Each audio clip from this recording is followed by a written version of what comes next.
Alors bonjour les amis, aujourd'hui je vais vous parler des méthodes. Dans cette vidéo nous allons parler des méthodes d'extraction des métaux. Donc les méthodes d'extraction des métaux. Aujourd'hui nous allons parler d'une méthode, la méthode de pyrométallurgie. Alors qui dit pyrométallurgie parle d'apport de chaleur, parle de haute température.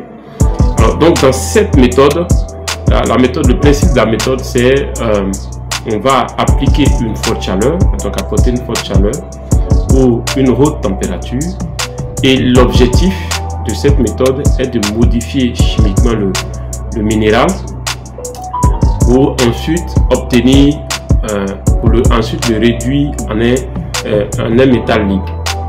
Donc on va prendre par exemple, si vous voulez, le plomb. On veut obtenir le plomb, on va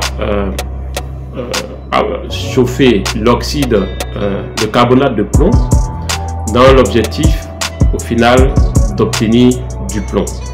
Donc c'est ce qu'on appelle la pyrométallurgie. Donc en fonction du type de minerai qu'on veut traiter, donc duquel on veut extraire le métal en question, on va avoir une série de procédés qui vont être utilisés. Donc des procédés qui vont être utilisés.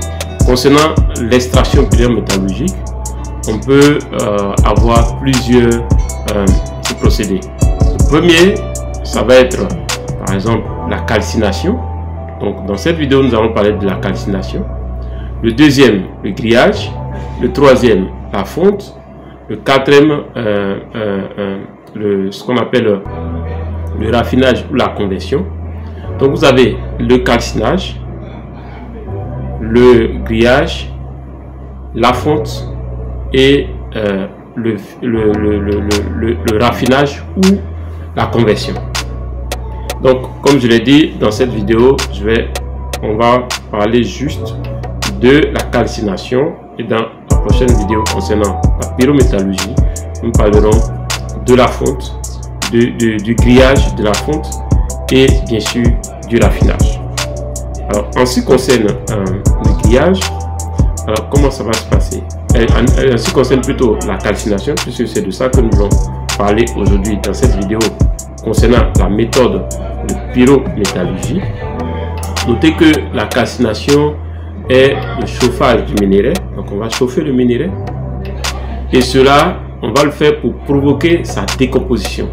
Donc on chauffe le minerai à haute température, donc on apporte une source de chaleur. C'est pour ça qu'on parle de pyro. Donc pyro pour feu, pour chaleur, d'accord.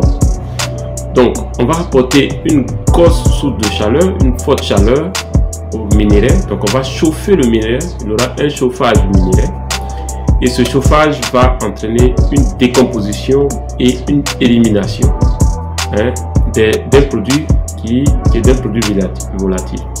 Donc on va prendre un exemple. Si vous prenez le bicarbonate de plomb, parce que la substance, le métal qu'on veut disons extraire est le plomb. Donc on part du minerai de plomb, donc du bicarbonate de plomb. On va chauffer le bicarbonate de plomb à très forte chaleur et on va obtenir le monoxyde de plomb plus l'élément volatile qui est le dioxyde de carbone, qui est un gaz. Donc le monoxyde de plomb, lui, il est solide, et c'est ce que nous allons récupérer de cette pyrométallurgie. Si on prend par exemple tout ce qui est calcium, ou bien si vous voulez le calcaire, on va avoir le carbonate de calcaire, de calcium. On va l'exposer à une forte chaleur et obtenir le monoxyde de calcium plus du gaz carbonique, du CO2 qui va s'évaporer. Donc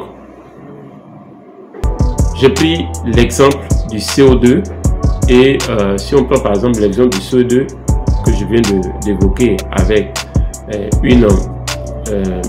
un chauffage du carbonate, de plomb, on va avoir l'élément volatile qui va partir, qui va être le CO2. Ça peut être par exemple aussi, ça peut être l'eau qui va être, qui est une substance volatile qui va partir. Donc ça peut être l'eau, ça peut être le CO2. Donc les carbonates vont souvent, lorsqu'on calcine le carbonate, lorsqu'on chauffe le carbonate, cela va permettre de chasser le CO2. Donc en formant ce qu'on appelle l'oxyde métallique. Donc vous allez avoir l'oxyde métallique. Par exemple, ça va être pour le plomb, je l'ai dit. On va aller du PbCO3 qu'on va chauffer à forte chaleur. On va obtenir du PbO plus du CO2 qui va s'évaporer. Donc on va avoir alors ce qu'on appelle l'oxyde métallique. Dans le cas du plomb, par exemple, le monoxyde de plomb qu'on obtient, qui est le PbO. Vous faites la même équation avec du Ca, donc du calcium CaCO3. CaCO3, vous allez chauffer le CaCO3 à forte température, vous allez obtenir du CaO, donc du monoxyde de calcium, plus du CO2 qui va s'évaporer. Donc lorsqu'on fait la pyro, on va agir sur le minéral pour obtenir un minéral libre. On va agir sur le minéral pour obtenir un métal qui va être libre. Donc ça, c'est l'extraction des métaux à partir de la méthode de pyrométallurgie. Alors, donc, et cette phase, c'est ce qu'on appelle la calcination. Alors, la plupart des carbonates se décomposent généralement, vont se décomposer à une température qui va être oxydée entre 400 et 500 degrés Celsius. Donc, à une telle température. Et vous allez avoir par exemple du CaCO3 à forte température à partir de, par exemple, globalement, si vous prenez le CaCO3, donc du carbonate de calcium à forte température, c'est-à-dire à partir de 1000 degrés Celsius, vous allez avoir cette équation que je vous ai identifiée, qui est le CaCO3 plus de la chaleur, donc chauffé à forte température, vous allez avoir du CaO,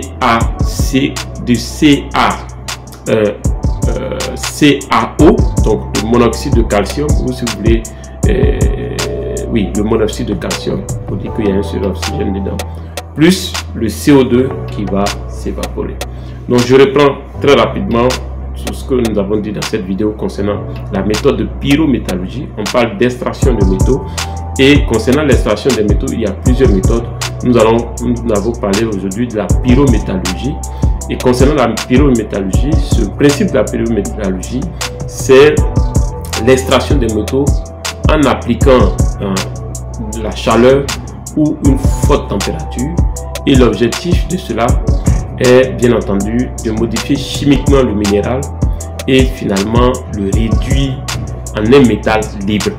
Donc on va modifier, prenons le plomb, on va soumettre le carbonate de plomb à une forte température pour obtenir du plomb libre avec un dégagement de CO2, donc une évaporation de CO2.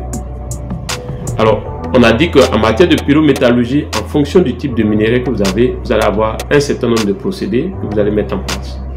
Le premier procédé dont on a parlé, on a parlé de la calcination, on a parlé ensuite du grillage, on a dit qu'il y a aussi la fonte et bien entendu le raffinage.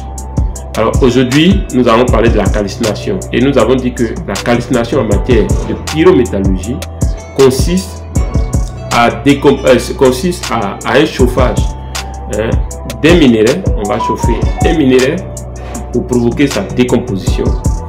Et ensuite, non seulement on va provoquer la décomposition de ce minerai après l'avoir soumis à une forte chaleur, et ensuite provoquer aussi la libération d'une substance volatile. J'ai pris l'exemple du plomb et l'exemple du calcium. Je suis parti du carbonate de plomb.